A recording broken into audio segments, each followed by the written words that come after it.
See, I got the bonus. I'm getting a fucking Tesla. That's what I'm doing. So you're getting a Tesla? Anthony, congrats. To start off, I just want to ask you, when you walked in the octagon, you stomped your foot in the center. What was going on? Was it the logo or was it him you were doing that to? No, I'm like marking my territory. It's something really silly I've done since forever. If you go back and look, I do it almost every time. I guess I didn't notice before. Yeah, I do it almost every time. Okay. That was one of your better overall performances when you think you're striking, 60% strikes that you landed, and obviously when you got him down, it didn't take you very long to finish him. Do you feel like that ranks among your better efforts? I'm going to be really honest with you. I felt like I performed better versus Jimmy Crute. And maybe that's because I haven't watched the fight again. I was kind of expecting to be in like the fire with Ryan Spann the whole time, and that's exactly how it felt. Like I was kind of just in this chaotic kind of mess the whole time. So, excuse me, I don't know. I don't know. Like I guess the way that I haven't watched it yet, but the way that I feel right now, I feel like it was kind of chaotic and wild, but maybe that's not the case. And it seemed like, you were, he was hitting you, but it seemed like when you were hitting him, that it was impacting him. Do you feel like your striking has developed to the point now where it's a legitimate weapon and not just complement to your submissions? I do. I only remember him hitting me once. Like I'm positive that he hit me more than that, but I only remember one shot, and it was kind of like in a transition. I think I was coming back to my feet, and he kind of threw something around the edge, like in a grappling exchange, and I remember it being real hard. Didn't hurt me or anything, but I do remember thinking like, okay, we probably don't want to take one of those clean. Yeah, I'm sitting down on my punches. I'm carrying a little bit of weight. I'm a little heavier than I typically been. Not much, a little bit, but I mean, when you transfer, 7 or 8 pounds of, mass into one punch, I think that makes a big difference. Technically, I'm just getting better. I think that I'm in better position. I think that comes with the footwork, with Mark Montoya and Danny Molina. I think I'm positionally not out of position as much as I used to be. Everything's kind of tighter. I just think technically my boxing is getting better, and I think with that comes some power. How do you feel like the guy you are now compares to the guy you were that fought Jones that night? Totally different, man. I even think that if I was to fight the guy that fought Jimmy Crute, I think I'd kick that guy's ass. I'm just making gains really quickly, and some of that's maturity, some of that's mental approach, some of that's just personal growth and happiness. I think some of that's just accountability, and I said in my interview earlier, that kind of credits a lot of that to Aleksandar Rakic. There's just a lot of hard questions, a lot of tough conversations with me and my team, and really just having to come to terms and come to grips with some tough realizations. Did you see he, basically was in for December, he said, and I heard, yeah. So yeah, I mean, that's what I want. That's what I asked for. That's the fight that I want. That's the one I've been talking about. It's nothing personal. Me and Rakic have nothing but positive exchanges with each other before and after the fight. It's purely competitive. I want his spot. He took mine. I want to take it back. Where do you feel like you have to change when you look at that fight? Like, you said you're a lot better than you were from Crute, so I assume you're tremendously better than you were when you fought him. But yeah, where do you think the change has to come when you look at that? I mean, if you just go back and you look at the fight fundamentally and technically, I allowed him to kind of lay on me. I think I just kind of checked out mentally a little bit. I think that a lot of that is some personal things I had going on. And again, I say that, and I want to clarify, like, my life is great. Like, my family's fantastic. I got a wonderful and beautiful wife. My kids are great. Everyone's healthy. Like, I don't have a terrible life. But I've been very honest that I do have I got some demons and some personal things that I deal with, and I have since I was a kid. So I just wasn't in the greatest place then. And, like, if you look at the Devin Clark fight, the second he ended up on top, maybe the old Anthony Smith might have hung out in full guard, tried to swim for submissions, and maybe laid there the entire round. But instead, I went to butterflies. I started elevating him right away. I just have I have more sense of urgency. I'm not willing to give positions away anymore. It's the same thing with Ryan Spann. He kind of came to the top after that armbar. Maybe the old Anthony might have laid there and tried to fish for a submission with a big monster on top of me, and I wasn't willing to do that. I'm getting my ass back to my feet, and we're going to be where I want to be. And that's kind of it's a mindset change, and technical advances obviously, but I think a lot of it's just the approach. You were very cool before the fight when you talked about all his his comments and everything, and yet it seems like it did create. I was holding a lot of that shit back. Like it really pissed me off. Right, and I was going to say it seemed like you had a lot of fire because of that. Yeah, a lot. Maybe this is going to sound arrogant or pretentious, but I have earned the respect for my peers. I put a lot of work into this game. I've sacrificed my entire adult life to be here, to be in the position I'm sitting in right now. That's time with my kids. That's friendships. That's life opportunities. I could have been a goddamn surgeon by now. You know what I mean? Like I've put a lifetime worth of work into this. And most of my peers respect me, and that's all I ask. You don't have to like me. We don't have to get along. We don't have to be friends. You can think you're going to kick my ass, and sometimes you might. But I think just respecting my journey is the only thing that I ever expect from anybody. And he didn't. And saying like he doesn't care what I've done. He doesn't care about the main events. He doesn't care who I've beaten. He doesn't care about the bonuses. He does I bet he cares now. Thank you. Mm-hmm. And so, actually, just jumping off that, talking about respect from your peers, I don't know if you saw Daniel Cormier's tweet about you. Mm-mm. It was right in the middle of the sort of skirmish you're having. He said, I have no problem with the way Anthony just acted. When you talk all that shit and you get beat the way Ryan Spann just got beat, we don't need to shake hands and hug. Anthony is an OG and does not play. Easy night for him. So, indeed, you do have respect from your peers. And that's what I mean. Like, think about that. Like, Daniel Cormier, like, Hall of Famer or future Hall of Famer, multiple-time world champion. Like, if that guy can at least have respect for my hustle and the things that I've done in the sport, Daniel will probably kick my ass. But, like, at least he can respect it. You know what I mean? Like, that's all I ask for. That's all I ask for. And like I told Ryan, like, I'll just go get it. So it's nothing personal at this point. I feel like I squashed it. You know what I mean? I did what I had to do. I think we dealt with it in the cage afterwards. His coach and him came over and they said what they said, and I said what I said, and I'll move on. I don't hold any ill will towards them. I'm moving on, and I'll see you later. You mentioned about some of the criticisms some fighters give you, like, oh, he fights these guys, and you address that in the cage. Who do I got to beat? Well, I was going to ask you, where do you think it comes from? Like, what do I got to do? Honestly, that's an honest question, you guys. Who do I got to beat? Like, I beat the old guys, and people said they were too old. Now I'm beating the young guys, and they're not ranked high enough. Like, what the fuck do you want me to do? Like, at this point, I don't give a fuck anymore. Like, I'm doing what I can do. I'm fighting the guys in front of me. I'm fucking over it. I'm done worrying about it. Tyron Woodley just told me, like, you got to take that off your plate and stop worrying about it. But I care because I want people to recognize, like, my sacrifice. And you know what? Or at least I did. Now I don't give a shit. I don't care. I'm going to do my own thing, and fucking like it or not, I'm here. It's funny. My theory was, I think sometimes you get overlooked by some other guys because you're so mild-mannered and well-spoken and articulate with your thoughts that sometimes it's kind of easy to brush you aside as like, oh, this guy's not tough or something, and then you kind of just change that persona. Like I'm over it. I'm over it. I'll be nice and articulate on the desk when I'm talking about the fights that are in front of me when I'm working. Aside from that, like I'm not trying to ruffle any feathers. I'm not trying to piss anybody off. I'm just trying to get what I've earned, and that's all I want. At this point, I don't even care. I don't care, but like when I have a microphone in my face and I'm feeling a certain way, I'm just going to say it. I know you say you don't care, but it must feel quite nice to have a performance like that with a first round finish. Really good. Yeah, felt really good. Congratulations. When you have that moment where you actually get to sort of, I guess, shut up your opponent after what he said, and at the very end of the fight, I know us as fans a lot of times are like, man, I'm glad they sort of squashed it in the cage and I got to see it.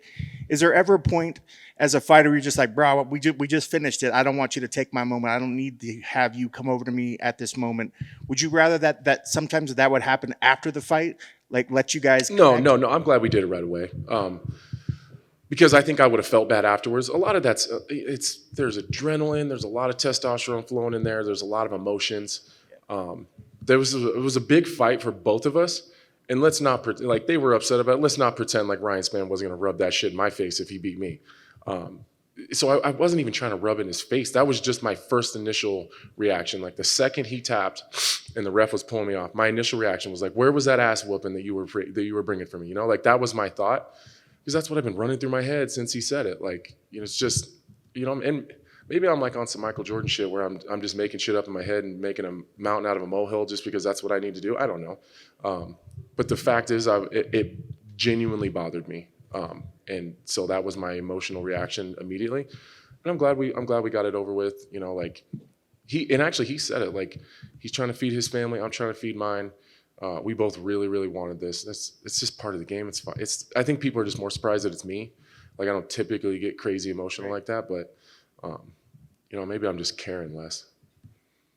And you mentioned a lot of times recently about the disrespect. Where do you feel that you get the most disrespect from? Is it from us, the media? Is it the fans? Or is it the other fighters? You know, I think that the media actually does really well by me, for the most part. You know, I was a little butthurt like after the Glover fight. You know what I mean? But you know, I was pretty pissed after that. But because I felt a little bit betrayed. Like I've always gone out of my way to give the media all the time that they ask for.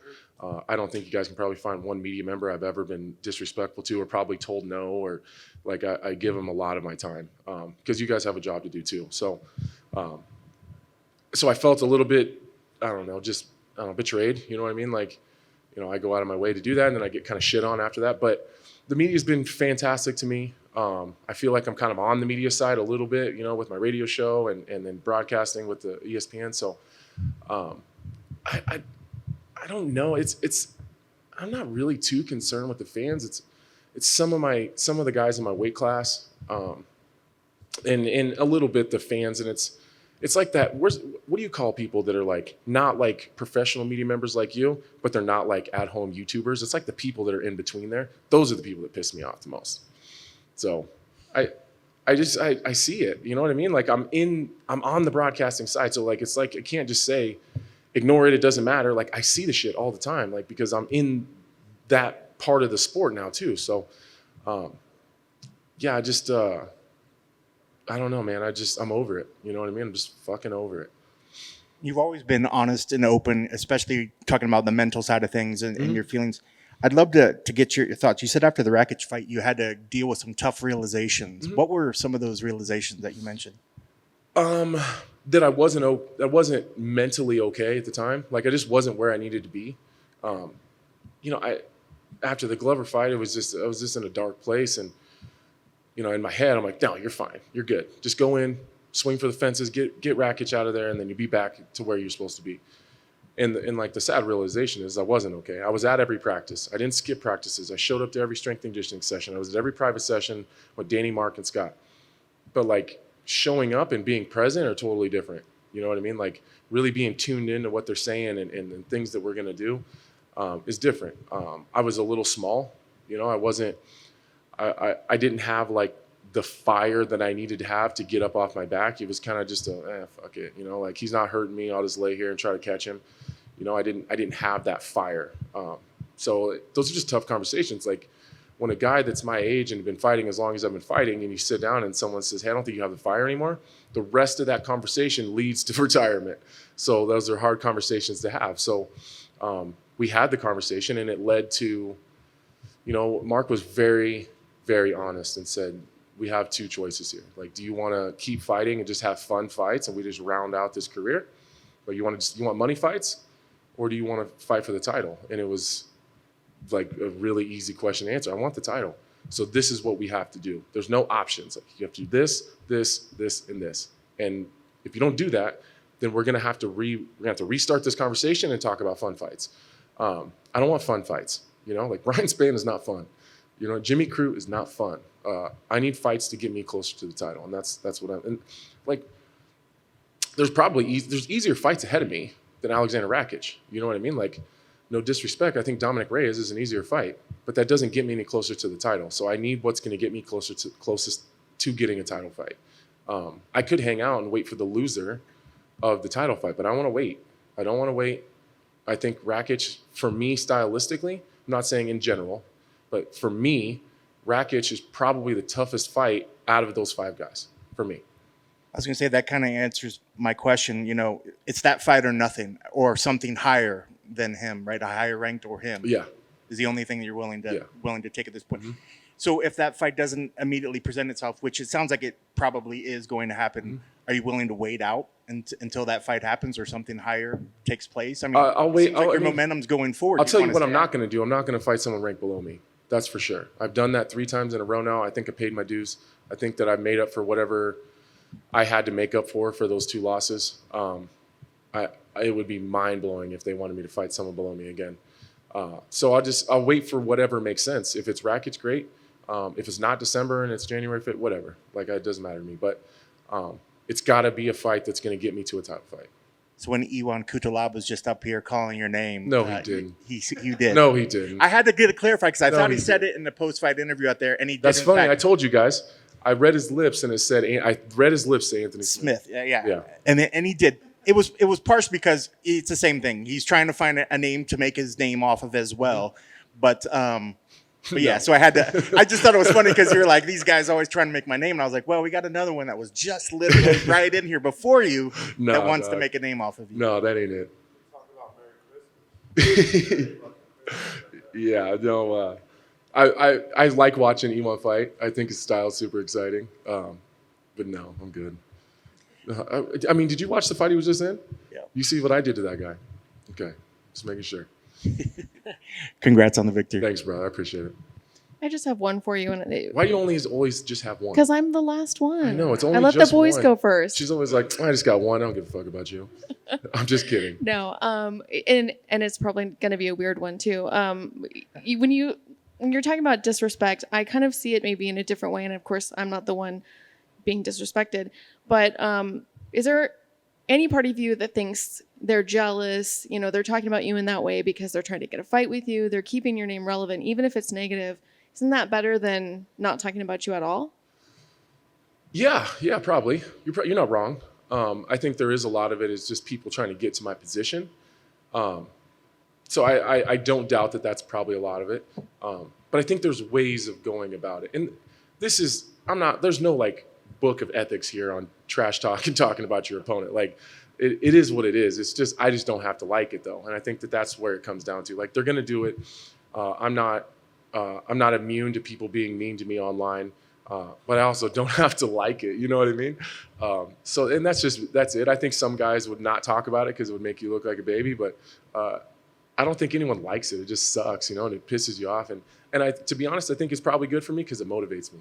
It really does motivate me. At this point in my career, I'm always looking for something to just light that fire.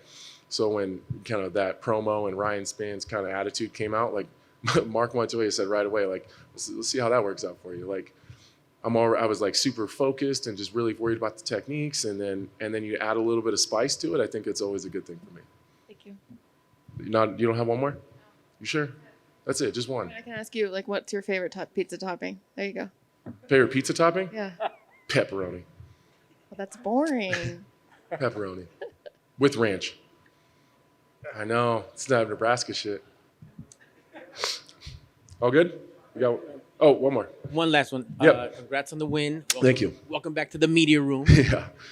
Once you made that, and thank you for being so vulnerable and telling us about this conversation of moving forward and coming to terms with, no, I'm going for that gold. Mm-hmm. How hard or easy was it to put it all together, from the booth to the headlines to the being on the poster for the Apex? Was it what you expected, or is it just part of being the OG in the game? Starting at that conversation, that was the toughest part. Was figuring out what the problem is. That was like, I never felt like I was technically getting worked. You know what I mean? Like, Glover's fighting for a title, and I feel like a buzzsaw at him for 2 rounds. Love the guy to death. Did you guys see Glover's Facebook or his Instagram? His entire team bought my T-shirts. Go check out their Instagram. It's like one of the coolest things in the world. He commented and said he wanted one of my shirts, so I sent him one. Like, just, I'll send you one, you send me one back. And his whole team actually purchased shirts off my website. How crazy is that? It's pretty cool. But technically, I feel like right there with Glover. I didn't feel like Rakic was technically better than me. I just made a lot of mistakes. And so the conversation was like, what happened? Like, what's going on here? Why am I losing these fights? So I know I talk a lot about Mark Montoya. It's a lot of conversations with him and my wife and figuring out, like, what is happening. And it all starts up here. It all starts with, like, where I am. If I'm happy and life is good, one of the most dangerous guys in the world. If I'm not, it always shows its ugly face in my fighting career. It's done that since I was a teenager. So we just have to be really, really mindful, making sure that I'm doing the, I guess the maintenance work, you know, like I got this cup and my entire life, every problem I have, I just throw it in this cup and I never deal with it. Eventually that cup fills up, and usually it's when I'm in the biggest fight of my life, it overflows and then shit just falls apart. So we just got to manage that cup, and that's where it started. And then the technical stuff, that's easy. I've been doing that, you know, my whole adult life. So that's where it started. And then trying to and balancing the desk stuff and the media stuff, like I think Tyron actually did a really good job of explaining it. Sometimes you have your analyst hat on too much. Sometimes I just have to take the analyst hat off, listen to my coaches, and just go fight. And just let them deal with it and stop trying to analyze my own shit. So that's where it came from. All right, thank you, sir. Do you see guys who, and this is just like for kind of a fun question, you see guys that can talk the talk, walk the walk, and get on the mic and do it. Do you think fighters should embrace the Dominic Cruz, Daniel Cormier, Kenny Florian angle as you have, and elevate your game further by being an analyst, being a play-by-play commentary? No, I don't. It's a lot harder than it looks. It really is. I know, you know, DC and Felder and Dominic and Bisping, those guys make it look so easy. It seems like they're just out there brohan with their buddies and they're just talking about fights. It's so hard. Just even being at the desk, and their job is 10 times harder than mine. Like when they're calling the fights live, it's really, really hard. And I credit DC and specifically Bisping and, you know, Dan Hardy for helping me out so much and really kind of saving my butt up there, because there's been some times where I froze up and you guys have never even noticed because Bisping has jumped right in right away and helped me out in some of those situations. So I feel like I'm kind of becoming the veteran a little bit at the desk now as people are transitioning other places. So I just hope that I can do that. You know, I want to help. Alan Joban is doing a fantastic job. Tyron's doing a good job up there. Michael Chiesa is doing a good job. Angela Hill, it's not for everybody though. That's for sure. It's hard. I mean, thanks, congrats, and look forward to that December fight. Thank you so much. I actually have one more. Ooh, I like Yeah, that. it came out. Okay. Was there an illegal knee there that happened in the first? No, as much as I would like to pretend like that was an illegal shot, I was straight to my chest. Okay. Yeah, it was hard too. It was really hard. I don't know if I think I heard Mark yelling, so I think Mark thought it was illegal, that knee. It was right in my sternum. I was like, it was hard. Yeah, he crushed me with that one. That was definitely a good shot. So that was legal though. Thanks. Awesome. Thank you so much, guys.